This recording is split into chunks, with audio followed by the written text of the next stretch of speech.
Chandigarh Delhi Express presented by Janta TV, powered by PNB kitchen में PNB की सुनो हेल्दी चुनो, supported by UPS Lakshmi, LPS Bossard proven productivity.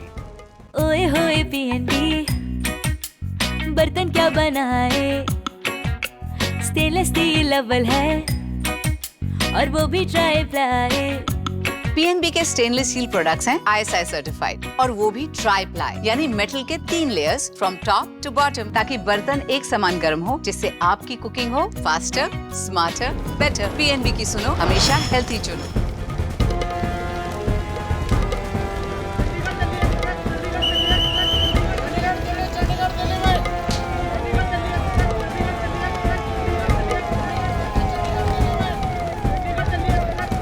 यात्रीगण कृपया ध्यान दें, चंडीगढ़ दिल्ली एक्सप्रेस में आप सभी का स्वागत है। चंडीगढ़ दिल्ली एक्सप्रेस अब पंचकुला से रवाना हो चुकी है। इस सियासी सफर में रास्ते मुश्किल भरे होंगे, साथ ही कई जगहों पर हिचकोले भी आपको खाने होंगे, क्योंकि रास्ते उबड़ खाबड़ भी होंगे और हो सकता है कि इस दौरान कई राजनीतिक बवंडरों का सामना भी आपको करना पड़ सकता है। यानी आपको काफी ज्यादा सजग भी इस दौरान रहना है। और आपकी जानकारी के लिए मैं बता दूं कि इस सफर के दौरान आपको कई ऐसे सवाल जो हैं, सवाल जवाब का सामना भी करना पड़ेगा, जो शायद हो सकता है कि आप सभी का जो बीपी है वो भी अप डाउन यहाँ पर कर दे। तो ऐसे में बहुत जरूरी है कि आप सब पानी की बोतल और बीपी की जो दवाई है अपने साथ रखें और अपना और अपने जो सह यात्री हैं उनका भी खास ख्याल रखें। और जो बोर्डिंग पास इस समय आप सभी के हाथों में है, वो बोर्डिंग पास सिर्फ चंडीगढ़ दिल्ली एक्सप्रेस यानी इस एक्सप्रेस में सवार होने के लिए ही मान्य है। लेकिन अगर आपको दिल्ली और चंडीगढ़ पहुंचना है तो उसके लिए बहुत जरूरी है कि अपने क्षेत्र की जनता से उस पर मुहर लगानी होगी। मैं आशा करती हूं कि चंडीगढ़ दिल्ली एक्सप्रेस में आप सभी का ये सफर सुखद और सुखमय होगा। धन्यवाद।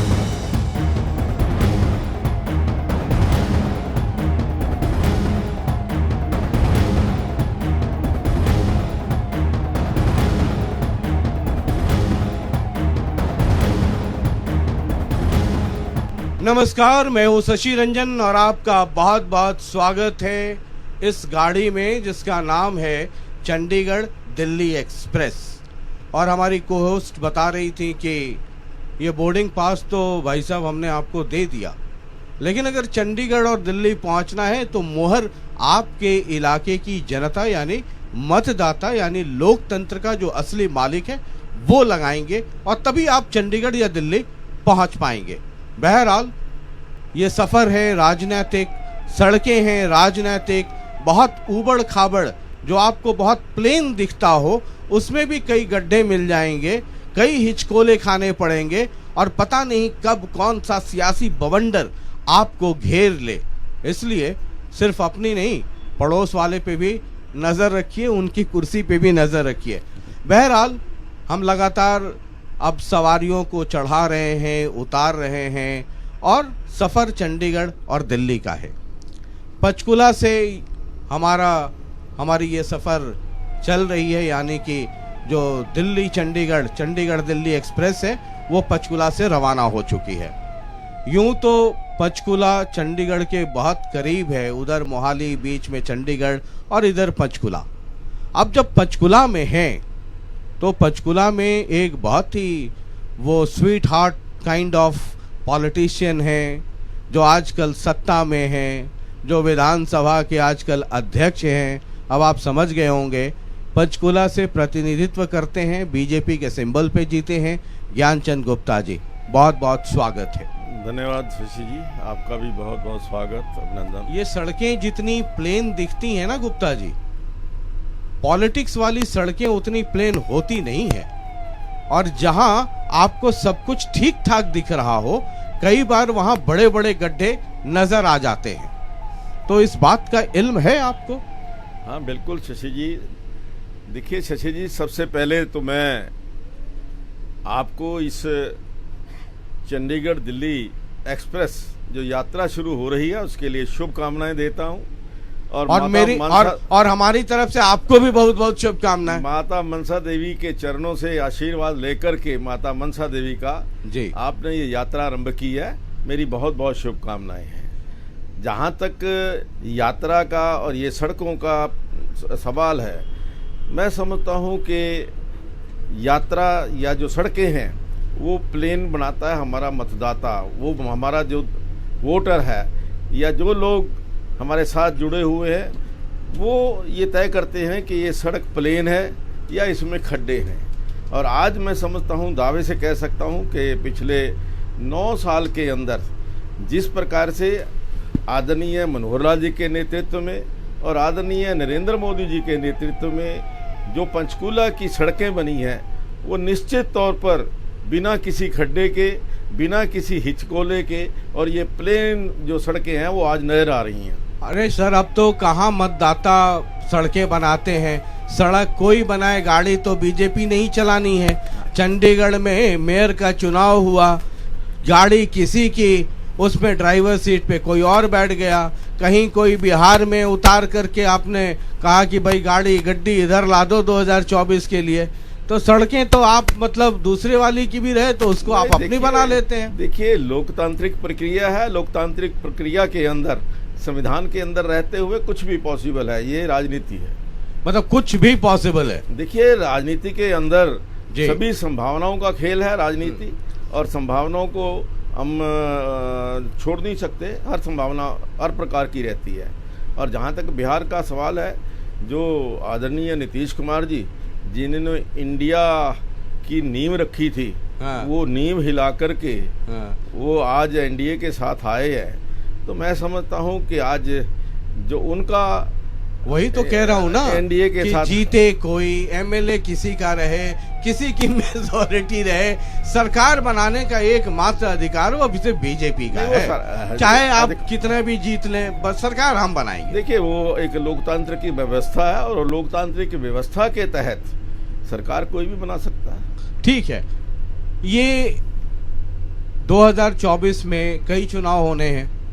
एक तो लोकसभा भी होना है, विधानसभा भी होना है, बाकी तो जिला और नगर निगम और वो सब दुनिया जहान वो है, लेकिन 2 तो मुख्य चुनाव हैं।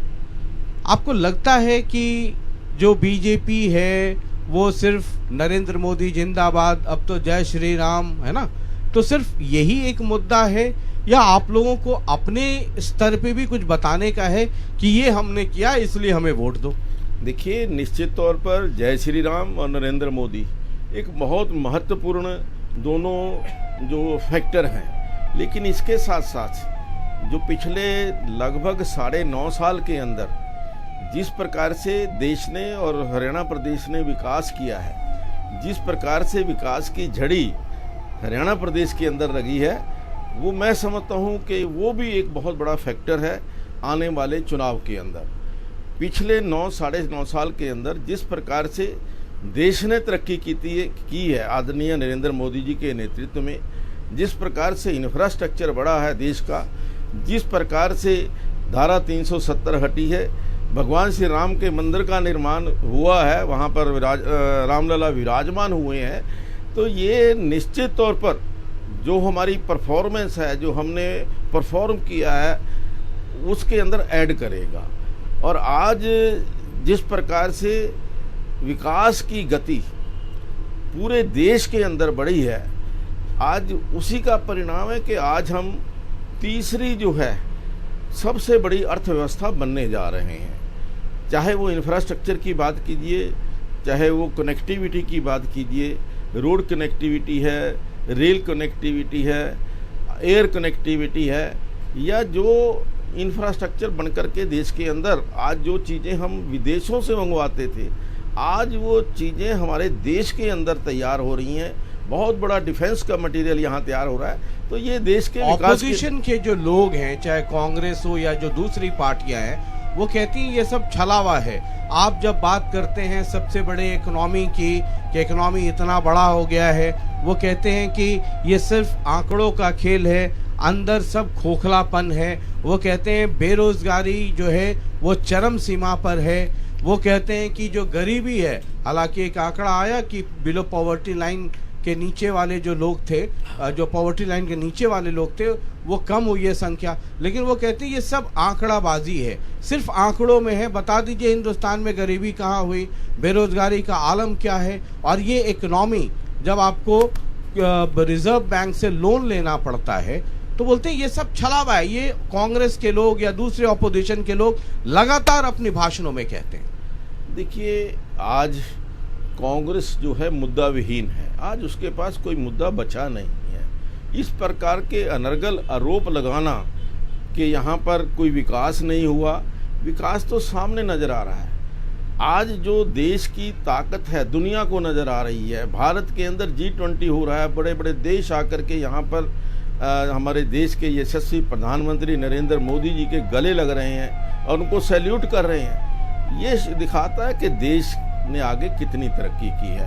और मैं समझता हूँ कि आज जो विपक्ष है, जो इंडिया बना था वो तो बिखर गया है। मैंने जिस दिन ये बना था, आप के टेलीविज़न के ऊपर ही आप ये उन्होंने पूछा था चैनल पर कि मैंने उसी दिन कहा था कि ये बिखर जाएगा, और आज वो पूरी तरह से बिखर गया है। चाहे वो आज नीतीश कुमार जी जो इसके संस्थापक कह सकते हैं आप, वो थे, वो ही चले गए, तो इंडिया कहाँ रहा।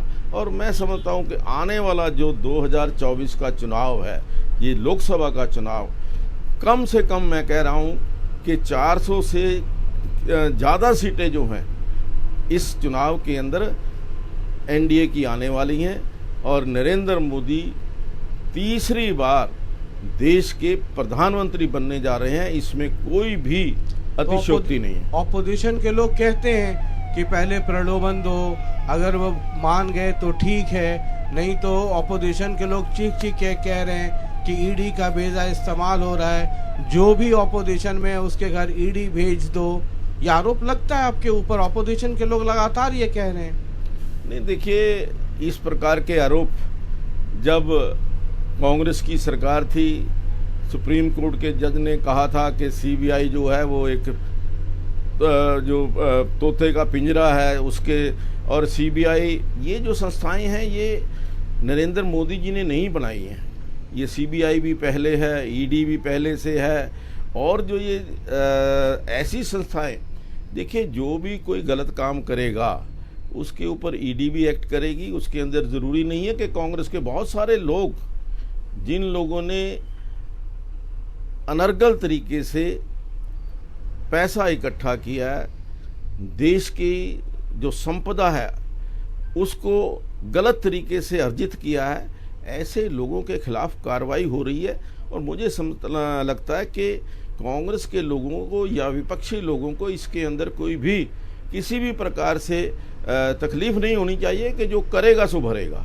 अगर किसी ने गलत तरीके से गलत पैसा इकट्ठा किया है और ईडी आकर के उसको चेक करती है, रेड करती है, वहाँ से पैसा आप देख रहे हैं किस प्रकार से अलमारियों के अंदर, सूटकेस के अंदर, गद्दों के अंदर किस प्रकार से पैसा निकल रहा है, तो ये ईडी अपना काम कर रही है। वो पैसा जो गलत तरीके से लोगों ने इकट्ठा किया है उसको देश के अंदर, देश की जो तरक्की के अंदर वो पैसा लगे, इसका प्रयास सरकार कर रही है। और ईडी का जो काम है वो यही है कि जो गलत तरीके से पैसा कमाया है उसको चेक करना है। मतलब बीजेपी के भी सारे लोग इसका मतलब ठीक ठाक हैं? नहीं, बीजेपी का भी बीजेपी के कितने लोगों के यहाँ ईडी पहुंची है?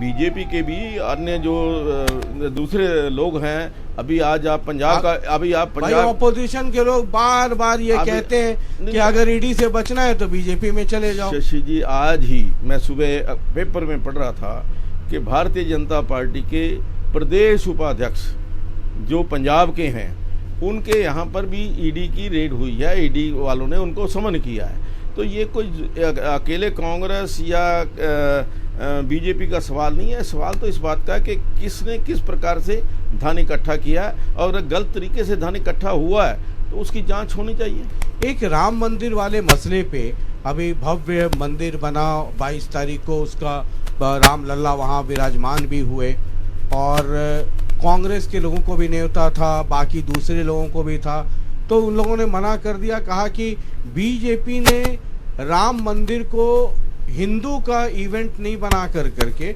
उसको बीजेपी का इवेंट बना दिया। देखिए, मैं तो ये समझता हूँ कि विनाश काले विपरीत बुद्धि। जब विनाश किसी भी व्यक्ति का आता है तो उसकी बुद्धि का अपहरण हो जाता है, बुद्धि खो जाती है। आज जिस प्रकार से कांग्रेस के लोगों ने इंडिया के जो तथाकथित इंडिया जिसको हम कहते हैं, उन लोगों ने राम के मंदिर के अंदर जाने से ही मना कर दिया। नहीं, वो उन्होंने वही कहा कि हम 22 के इवेंट में नहीं जाएंगे, हम उसके बाद जाएंगे। नहीं, अपनी पहले सहूलियत से जाएंगे। जो खड़गे जी का, सोनिया जी का, राहुल जी का रिएक्शन आया था कि हम राम के मंदिर के निर्माण के समय हम नहीं जाएंगे, वहाँ पर अयोध्या में नहीं जाएंगे। लेकिन अब जब उनको लगा कि बहुत बड़ा नुकसान हो गया, तो उसके बाद कहने लगे कि अब नहीं जाएंगे, मोदी जी होंगे तब नहीं जाएंगे, फलां होगा तब नहीं जाएंगे। लेकिन जाएंगे, वो जाना चाहिए। भगवान श्री राम देश के 140 करोड़ लोगों की आस्था है, 140 करोड़ लोगों की जो श्रद्धा का केंद्र है। और आज 500 साल के बाद जब भगवान श्री राम अपने भव्य मंदिर के अंदर विराजमान हुए हैं, तो ऐसे अवसर को तो हम सबको मिलकर के, पूरे देशवासियों को मिलकर के इसका जश्न मनाना चाहिए।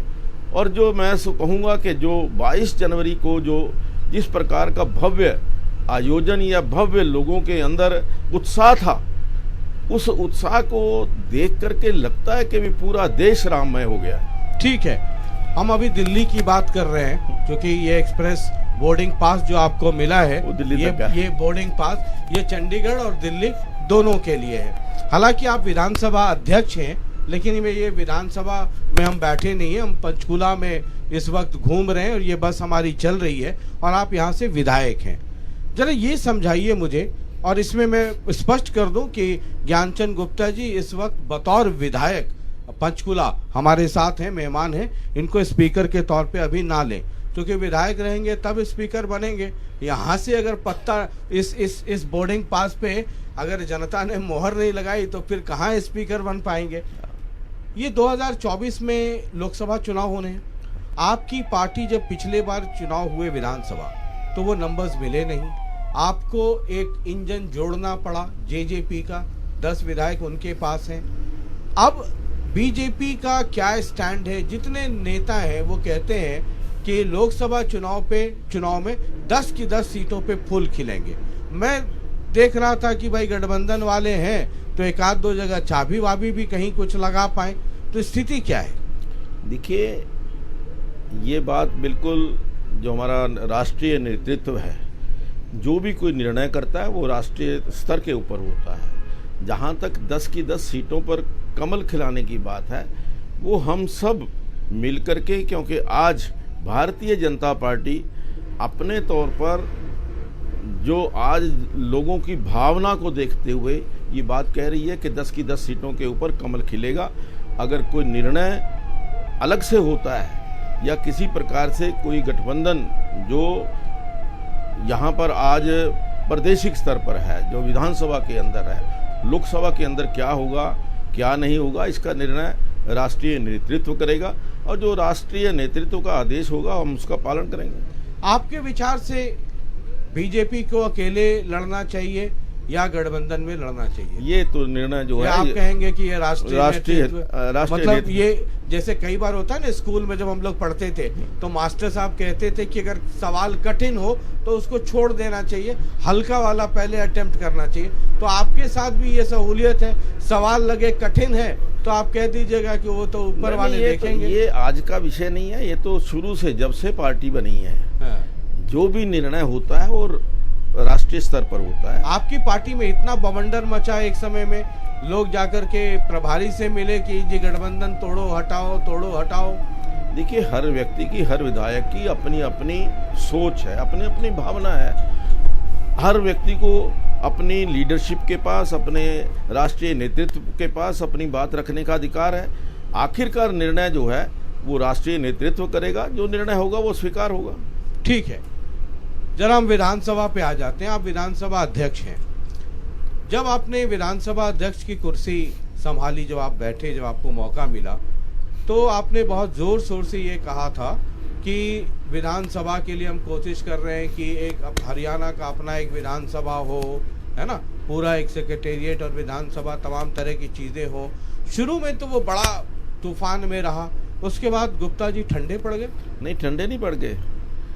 अभी भी 3 दिन पहले जो लेटेस्ट मैं आपको जानकारी देना चाहता हूँ कि यहाँ से सभी प्रकार की रिकमेंडेशंस होकर के पत्र जो है वो जो पर्यावरण मंत्रालय है दिल्ली जो केंद्र का, उसके पास उनकी मंजूरी के लिए गया और मुझे उम्मीद है कि इसी हफ्ते के अंदर उसकी मंजूरी मिल जाएगी और निश्चित तौर पर हरियाणा विधानसभा का नया विधानसभा भवन यहाँ चंडीगढ़ के अंदर बनेगा। मतलब आप एक तो SYL पे वैसे ही मसला फंसा हुआ है, हरियाणा विधानसभा का वैसे ही मसला फंसा हुआ है, चंडीगढ़ राजधानी को लेके कंट्रोवर्सी वो अलग वैसे ही फंसा। और ये सवाल इसलिए आपसे कर रहा हूँ, चंडीगढ़ राजधानी या विधानसभा, एक तो आप पंचकुला में ही हैं, है ना, तो मतलब ये सब मसले सिर्फ चुनावी हैं। जब चुनाव आता है तो देखिए जैसा आपने कहा, मुझे जो ही विधानसभा के अध्यक्ष के नाते जिम्मेवारी मिली तो मैंने विधानसभा की जो अंदरूनी स्थिति है उसको देखा, पाया कि जो आज परिस्थिति वहाँ विधानसभा के अंदर है, अगर 2026 के अंदर ये दोबारा इसकी जो विधानसभा पूरे देश के अंदर दोबारा से जो इसकी विधानसभा की डिमार्केशन होनी है, उसके पश्चात जो विधानसभा की संख्या है वो निश्चित तौर पर बढ़ने वाली है। जो आभास हो रहा है, जिस प्रकार की खबरें आ रही हैं, उसके मुताबिक आने वाले समय के अंदर विधानसभा के अंदर कम से कम 125 या 126 सीटें होंगी। आज विधानसभा के अंदर 90 विधायकों की संख्या है और केवल 90 विधायकों से अगर हमें 2 विधायक और बढ़ा करके बैठाने पड़ जाएं तो वहाँ जगह नहीं है। जिस प्रकार की अवस्था आज हरियाणा विधानसभा की है, विधानसभा के अंदर ना कोई किसी मंत्री के लिए कोई कार्यालय है, ना किसी चेयरमैन ऑफ द कमेटी के लिए अलग से कार्यालय है। इवन जो हमारे LOP हैं, लीडर ऑफ द अपोजिशन हैं, उनको भी एक टेम्परेरी जो प्लाईवुड का एक कैबिन बना करके उनको एडजस्ट किया हुआ है। तो जो स्थिति है वहाँ एक अच्छी विधानसभा के अनुकूल नहीं है। इसलिए मेरा मानना है कि विधानसभा का गौरव, विधानसभा की गरिमा ये एक बनी रहनी चाहिए। हम दूसरे प्रदेशों के अंदर जाते हैं, वहाँ देखते हैं कि किस प्रकार से भव्य इमारतें, मैं कल ही परसों बॉम्बे में था, महाराष्ट्र में था, वहाँ पर जो विधानसभा है हमारे विधानसभा से 3 गुना विधानसभा, उसका जो कार्यालय है, उसका सेक्रेटेरिएट, और इवन देन उन्होंने इसके बाद भी एक नई विधानसभा बनाने का वहाँ पर एक योजना बनाई है। मुझे वहाँ के आदरणीय स्पीकर राहुल जी ने बताया कि हम 7,000 करोड़ रुपए की लागत से नई विधानसभा के कार्यालय, नई विधानसभा बनाने जा रहे हैं। ठीक है, तो उम्मीद मतलब ये कागज पे ये सब काम, फाइल्स मूव हो रहे हैं। हाँ। उम्मीद की जानी चाहिए कि जल्द इसका रिजल्ट मिलेगा। बिल्कुल जल्द आएगा जी, बिल्कुल। ये विधानसभा में कई बार वो एक है ना कहावत कि गुप्ता जी गुस्से में, कई बार आप टेम्पर लूज कर जाते हैं या गुस्से में हैं तो आप बड़ा soft spoken, sweet heart kind of person, लेकिन कई बार वहाँ वो जो है ना रौद्र रूप भी आ जाता है आपकी। कई बार अभय सिंह चौटाला है, उनसे भी एकदम भिड़ंत हो गई। देखिए शशि जी, मेरा ये मानना है कि सदन की गरिमा, सदन की मर्यादा, सदन का गौरव बना रहना चाहिए। जब कोई भी माननीय सदस्य उस गरिमा को, उस मर्यादा का उल्लंघन करने का प्रयास करता है तो मेरा ये सबसे पहले निवेदन होता है कि आप प्लीज़ सदन की गरिमा का, सदन की मर्यादा का ख्याल रखिए। लेकिन जब बार बार कहने के बाद भी कई बार जो माननीय विधायक हैं वो एक राजनीतिक एजेंडा लेकर के वहाँ पर जिस प्रकार से हो हल्ला करते हैं तो फिर स्वाभाविक रूप से थोड़ा बहुत गुस्सा आना या उनको कंट्रोल करना ये मजबूरी होती है। चलिए ठीक है, अब जरा हम पंचकुला की तरफ बढ़ जाएं जो आपकी बुनियाद है। पंचकुला से आप MLA हैं तो ये सब है, नहीं है तो ये सब नहीं है। ट्राई सिटी यानी मोहाली, चंडीगढ़ और पंचकुला। अब आपकी पार्टी की सरकार हरियाणा में पिछले 10 साल से है, हालांकि पहले भी थी लेकिन जूनियर पार्टनर की तरह कभी INLD के पीछे, कभी इधर कभी उधर रही। फुल फ्लेजेड सरकार आप चला रहे हैं पिछले 10 साल से। आज की तारीख में अब जब हम चुनाव के मुहाने पे खड़े हैं, मोहाली, चंडीगढ़ और पंचकुला इसका कंपैरिजन आप कैसे करेंगे? देखिए शशि जी, जो वर्ष 2014 के अंदर जब पहले चुनाव के अंदर जनता ने मुझे आशीर्वाद दिया था, जो पंचकूला पूरी तरह से उपेक्षित पंचकूला था, आज पूरी तरह से विकसित पंचकूला बन चुका है। आज पंचकूला के अंदर जिस प्रकार से पिछले 9 साल के अंदर विकास हुआ है, वो मैं नहीं बोलता, यहाँ के लोग बोलते हैं, यहाँ की जनता बोलती है। आप पब्लिक में जाएंगे तो आपको पता चल जाएगा। यहाँ कहीं भी एक आम आदमी के लिए, एक आम नागरिक के लिए जो 5 जो सुविधाएं हैं, मूलभूत सुविधाएं मैं उनको कहूँगा, वो अति आवश्यक होती हैं। बिजली, पानी, सड़क, शिक्षा और स्वास्थ्य, ये 5 चीज़ें बहुत अच्छी होनी अति आवश्यक है। और मैंने पिछले 9 साल के अंदर इन 5 चीज़ों के ऊपर काम किया है, और 5 जो सुविधाएं हैं, वो 5 सुविधाएं पंचकूला की जनता को 100% वो अवेलेबल करवाई है। अब आप बिजली है, पहले बिजली की बात करें, यहाँ पर 6 घंटे या 7 घंटे बिजली आती थी 2014 से पहले। पंचकूला पूरे हरियाणा प्रदेश का पहला जिला बना जहाँ 24 घंटे बिजली। आज पंचकूला के चाहे शहर है, चाहे वो गांव है, चाहे वो मोरनी की पहाड़ियाँ हैं, सब जगह 24 घंटे बिजली हमने दी। बिजली के लिए 66 केवी सब स्टेशन, 2 33 केवी सब स्टेशन, ये लगा करके आज बिजली की कोई कमी पंचकूला में नहीं है। दूसरा है ये आपने, मैं एक एक करके चलूं, जब हाँ, बैठा हूं तो पूरा रिसर्च, हाँ, और ये तो मैं कहता हूं ना लोगों का लव लेटर, हाँ, तो ये कई सारे आपने बिजली की बात की। मेरे पास जो पंचकूला से जो अब आए हुए हैं जो लव लेटर, जो लोगों की बात है, वो कहते हैं कि बिजली आपूर्ति ग्रसित इलाके सेक्टर 23 में बिजली आपूर्ति में सुधार के लिए आप हमारे माननीय विधायक ज्ञानचंद गुप्ता जी से जरूर अनुरोध करें। सेक्टर 26 में भी बिजली की आपूर्ति में सुधार की आवश्यकता है, और मनी माजरा में बिजली की आपूर्ति के सुधार के लिए शशि जी विशेष अनुरोध कीजिएगा ज्ञानचंद गुप्ता जी से।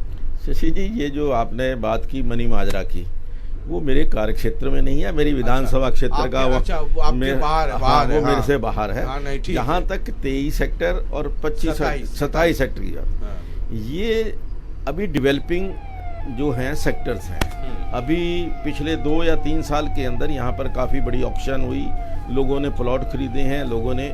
लेकिन जहाँ तक बिजली की बात है, बिजली से हम सबको 24 घंटे दे रहे हैं। कहीं हो सकता है कि किसी कारण से कभी व्यवधान पड़ा हो, लेकिन आम तौर पर पूरे पंचकूला के अंदर 24 घंटे बिजली, ये हमारी शुरू से ये व्यवस्था रही है। हाँ, कभी कभी आज 1 घंटे का जो कट है, वो मुझे कई लोगों ने कहा कि 1 घंटे का कट भी ना लगे, जो उसको जरा ठीक व्यवस्थित कर दोपहर को लगा दीजिए या रात के 12 बजे लगा दीजिए। तो मैं समझता हूँ कि कहीं पर भी ऐसी अवस्था नहीं है कि बिजली की कहीं कमी हो। दूसरा, पानी की बात मैं करता हूँ। देखिए, पानी के लिए जब 2014 में मैं चुन करके आया, तो यहाँ पानी की इतनी कमी थी कि शायद जो पंचकूला शहर है उसके अंदर भी पानी अवेलेबल नहीं था। कजौली वाटर वर्क्स जो हमारी कैनाल है मोहाली के ये अंदर, वहाँ से 25 किलोमीटर लंबी पाइपलाइन डलवा करके हम पानी पंचकूला के अंदर लेकर के आए। 2015-16 के अंदर ये पानी यहाँ पर आया, और उसके पश्चात जो गांवों के अंदर हैं, हमने 45 नए ट्यूबवेल लगाए हैं।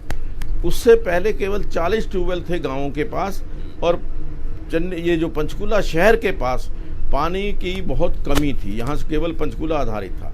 लेकिन जब से कैनाल वाटर आया है, आज पंचकूला के अंदर पानी की कोई भी कहीं कमी नज़र नहीं आती। तो आपका मैं ध्यान आकृष्ट करूं, जो मेरे पास लोगों ने लिखा है कि शशि जी, जल संकट एक समस्या बनती जा रही है पंचकूला में, और इसकी वजह जरूर बताइएगा हमारे विधायक जी को, एमएलए साहब को, कि शहर में जो भूजल स्तर है वो लगातार गिर रहा है, और आने वाले समय में ये बड़े संकट की तरफ हम बढ़ रहे हैं। क्या हमारे एमएलए साहब को इसका इल्म है?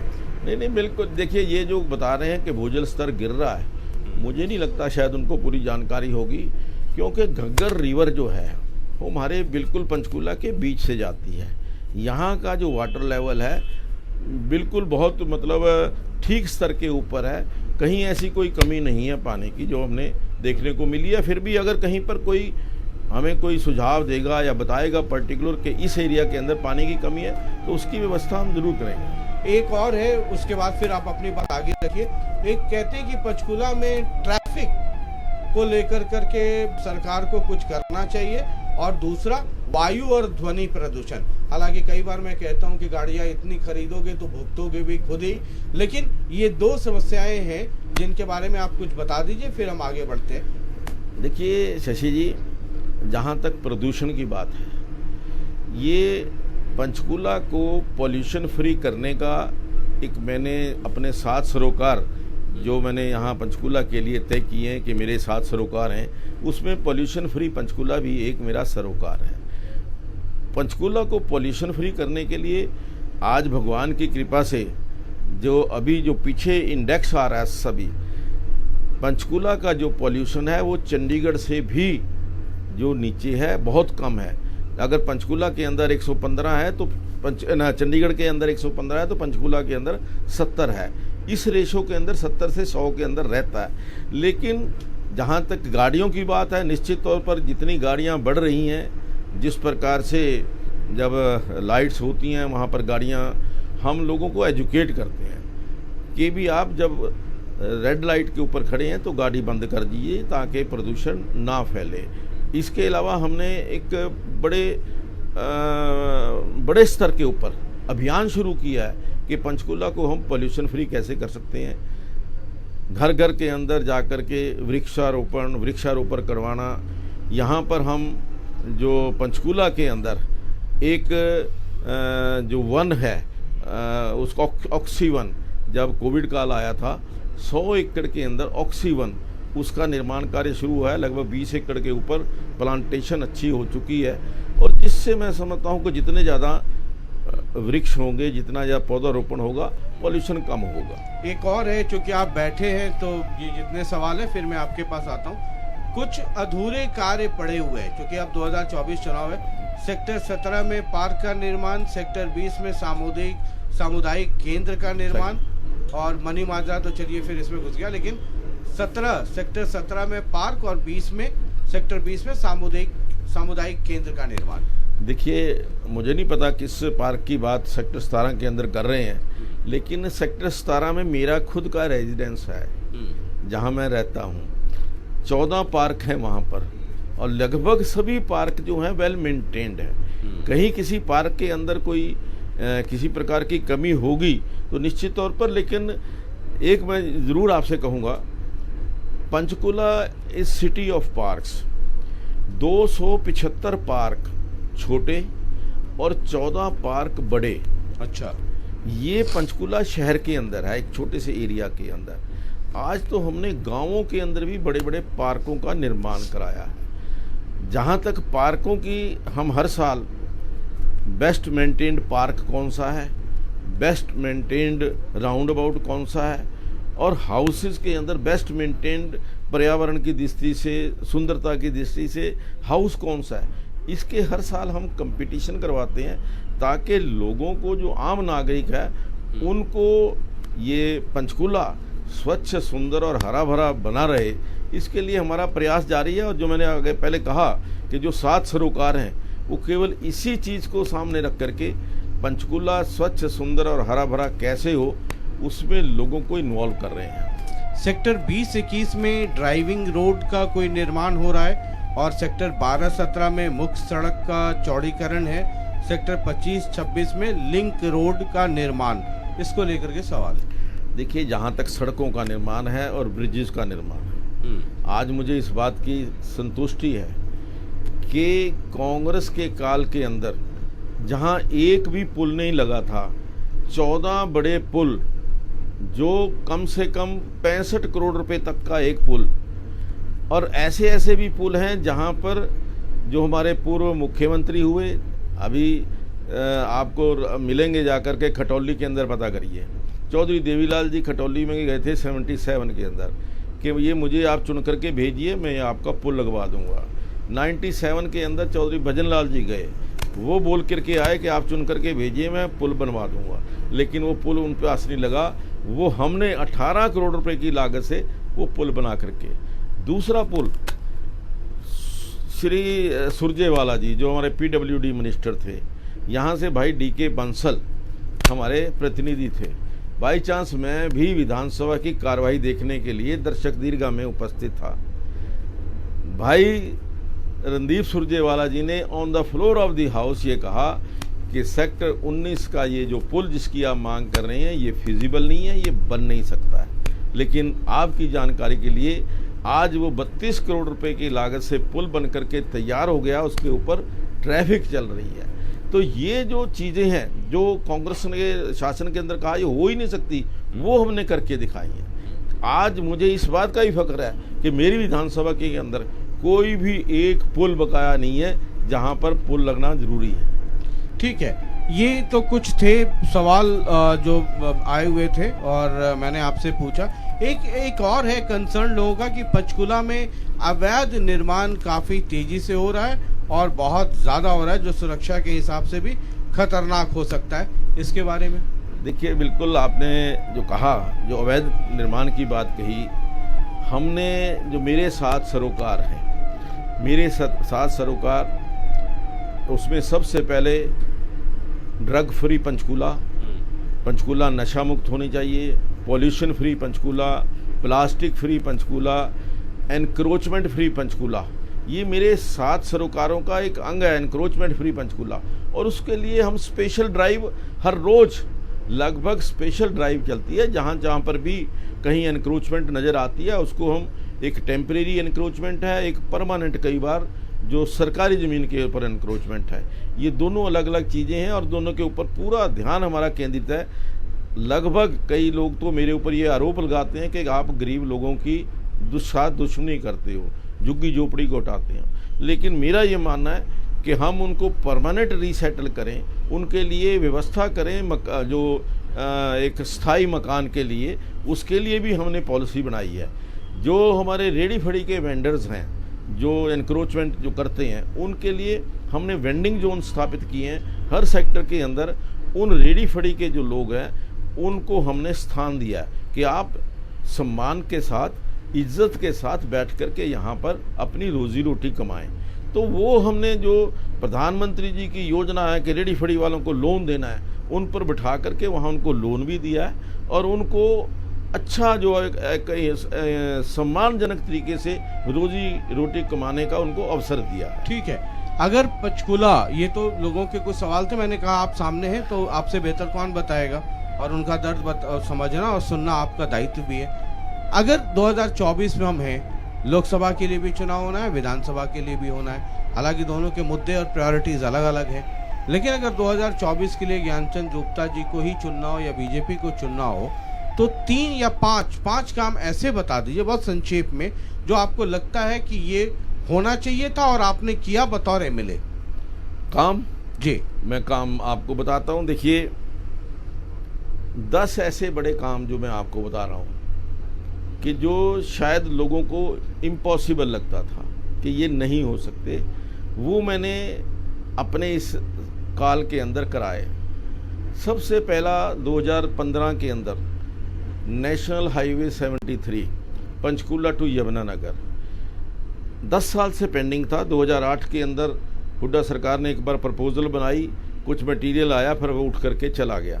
लेकिन जो ही हमारी सरकार आई, सबसे पहला काम नेशनल हाईवे 73 वो बनकर के निर्माण तैयार हुआ, और जिससे पंचकूला के जो गांव हैं उनकी तस्वीर भी बदली है, उनकी तकदीर भी बदली है। मैं उसका कारण बताता हूँ कि NH 73 बनने के बाद जो हमारी लैंड है उसके रेट कम से कम 50 गुना रेट जो हैं वो आज बढ़ करके, जो 1 एकड़ ज़मीन, 1 किला 10 लाख रुपए का आता था, आज या 7 या 8 करोड़ रुपए तक का, इतना जो फर्क पड़ा है वो केवल इस NH 73 से पड़ा है। काम नंबर 2 जो हमारा, जैसा मैंने कहा कि पानी की दृष्टि से मैंने वो लेकर के आया, मैं पानी जो था तीसरा जो स्वास्थ्य की दृष्टि से, यहाँ पर 2014 के अंदर सेक्टर 6 के अंदर एक सिविल हॉस्पिटल था,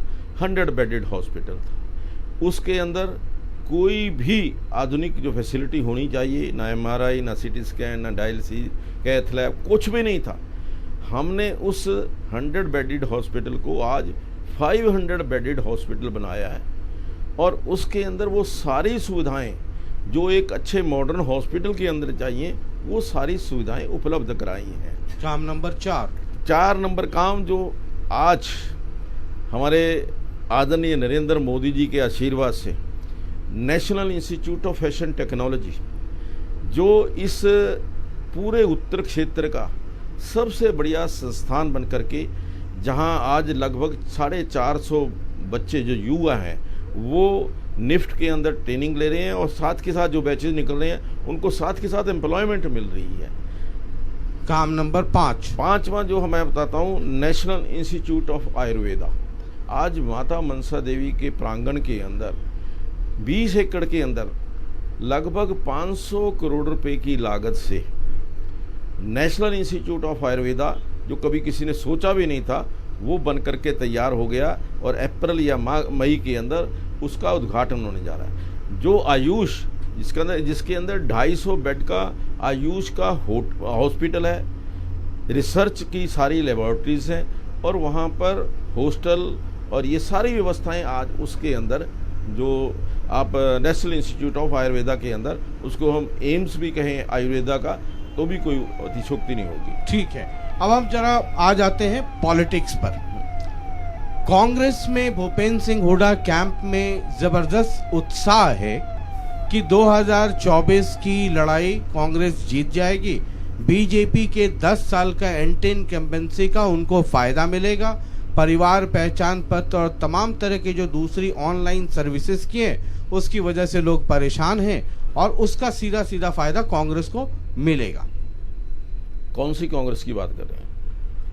इंडियन नेशनल कांग्रेस, INC। देखिए, आज आप भली भांति जानते हैं कि हरियाणा के प्रदेश के अंदर इंडियन नेशनल कांग्रेस कहीं नहीं है।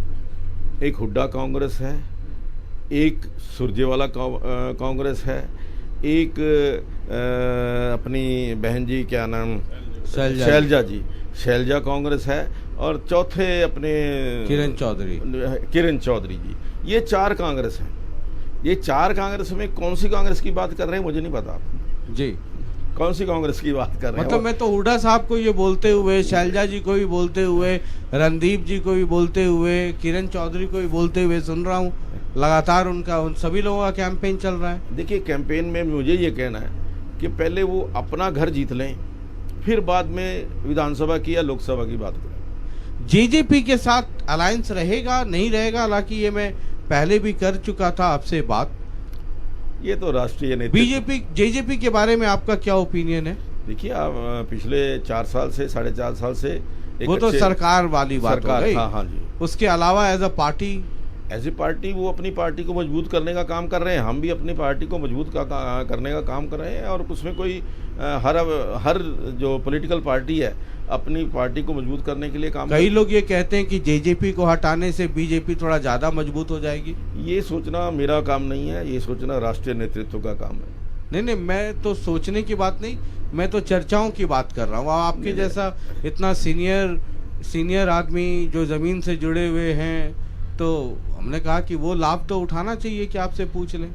नहीं, देखिए, मैंने आपको बताया कि अभी तक जो हमारा गठबंधन है बहुत अच्छे ढंग से सरकार चला रहा है और सरकार बहुत अच्छे ढंग से चल रही है। मतलब ऊपर से ऐसा लगता है इंस्ट्रक्शन आ गया है कि यही वाली लाइन बोलनी है। आजकल बीजेपी के जितने नेता हैं बस यही लाइन बोल रहे हैं कि हमारी सरकार अच्छी चल रही है, गठबंधन मजबूत है, कोई दिक्कत नहीं है। नहीं, ये और जैसे ही ये पूछता हूँ कि लोकसभा विधानसभा साथ लड़ेंगे या अलग लड़ेंगे तो वो चुप हो जाते हैं। नहीं, जो वास्तविकता है वही है, वास्तविकता सामने है, वास्तविकता ही मैंने कहा है। और बाकी तो जो आप जानते हैं कि भी जो कोई भी निर्णय होता है वो हमारा राष्ट्रीय नेतृत्व करता है, उसका जो भी फैसला होता है हमें स्वीकार्य होता है। आम आदमी पार्टी बगल में पंजाब है, बहुत हल्के में ले रहे थे आम आदमी पार्टी को पंजाब में, बहुत हल्के में लिया आम आदमी पार्टी को दिल्ली में। दोनों जगह पे क्या हालत हुई आपको पता है। आपकी पार्टी के पिछले चुनाव में 3 लोग रह गए थे, एक ऑटो में जाने वाली हालत। पंजाब में लाइन लगा करके सारे बड़े छोटे नेता साफ हो गए, चाहे वो बादल साहब रहे हों, चाहे वो कैप्टन साहब रहे हों, चाहे वो मतलब जिसका नाम लीजिए सबके सब साफ। बहुत हल्के में लिया था। नहीं देखिए, आप पार्टी नो डाउट जीत करके आई, लेकिन 1 साल 1.5 साल के अंदर ही आप पंजाब के लोगों से जाकर के पूछिए वो किस प्रकार से पछता रहे हैं, किस प्रकार से सोच रहे हैं कि ये इस आप पार्टी का जो शासन है इससे छुटकारा कब मिलेगा। क्योंकि आप पार्टी का शासन पंजाब से नहीं चलता, वो दिल्ली से चलता है। इसके कारण पंजाब के लोग, पंजाब के जो विधायक आपकी भी पार्टी तो दिल्ली से ही चलती है। नहीं, हमारी पार्टी का पूरे का पूरा ढांचा जो है उसका एक पूरा सेटअप बना हुआ है। देखिए, पन्ना प्रमुख से लेकर के राष्ट्रीय अध्यक्ष तक एक पूरा जो हमारा, उनसे बात कीजिएगा, वो भी कहेंगे जी हमारा भी ऐसा ही स्ट्रक्चर। कहाँ है? कहीं स्ट्रक्चर नहीं है आपका। वो तो एक, तो आप पंचकुला में हैं, आम आदमी पार्टी का कुछ असर पड़ेगा चूंकि पंजाब है इधर? नहीं, कोई असर ना पहले पड़ा है। पिछली बार भी वो चुनाव लड़े थे, 90 की 90 विधानसभाओं पे उनकी जमानत जब्त हुई थी, और अब की बार तो उससे भी ज़्यादा उनकी हालत बुरी होने वाली है। INLD देखिए, INLD प्रयास कर रही है। अभी तक तो मैं उनको शुभकामनाएं देता हूं कि वो आगे ठीक तरीके से आए, जीत करके आए। एक बार कई बार ये चर्चा चलती है कि आपकी पार्टी में 70+ वाले या 75+ वाले, वो आपके लिए कभी चिंता का कारण बनता है?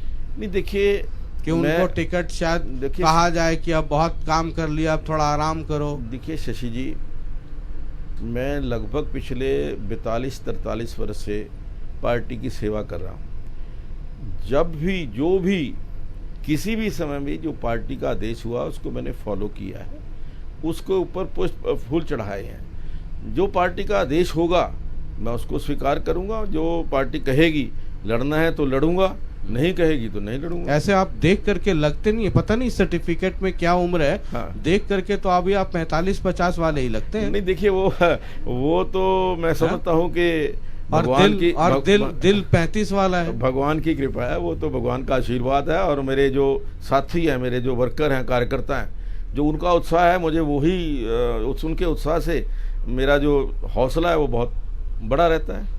चलिए, बहुत बहुत शुक्रिया। यूं ही जवान बने रहें आप, सर्टिफिकेट पे उम्र चाहे जो भी रहे।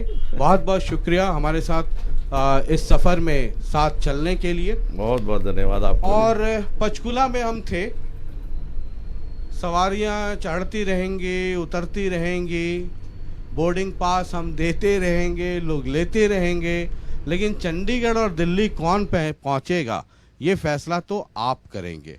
हम तो सिर्फ बोर्डिंग पास तक ही दे सकते हैं, लेकिन असली मोहर उस बोर्डिंग पास पे तो इलाके की जनता यानी कि मतदाता ही लगाएंगे। और लोकतंत्र की यही खूबसूरती है। किसी भी लोकतंत्र में अगर वोटर्स जागरूक नहीं होंगे तो सरकार वो अच्छी चुन नहीं पाएंगे। सरकार तब बनेगी जब आप अच्छे नुमाइंदा चुनेंगे। और कई बार हम कुछ गड़बड़ करते हैं, उसके बाद सरकार को बहुत भला बुरा कहते हैं, लेकिन उसके हकदार भी हम ही होते हैं।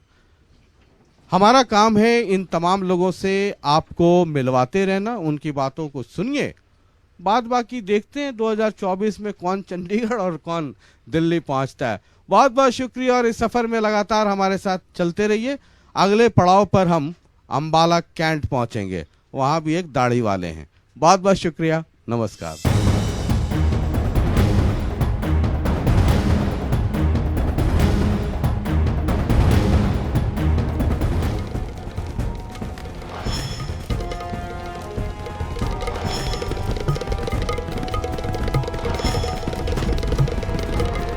Chandigarh Delhi Express presented by Janta TV, powered by PNB kitchen में पीएनबी की सुनो हेल्दी चुनो, supported by UPS Lakshmi, LPS Bossard, proven productivity.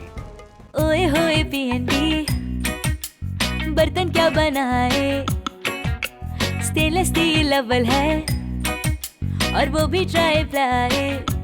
PNB के स्टेनलेस स्टील प्रोडक्ट्स हैं ISI सर्टिफाइड और वो भी ट्राई प्लाई यानी मेटल के 3 layers from top to bottom ताकि बर्तन एक समान गर्म हो जिससे आपकी कुकिंग हो फास्टर, स्मार्टर, बेटर। पीएनबी की सुनो, हमेशा हेल्थी चुनो।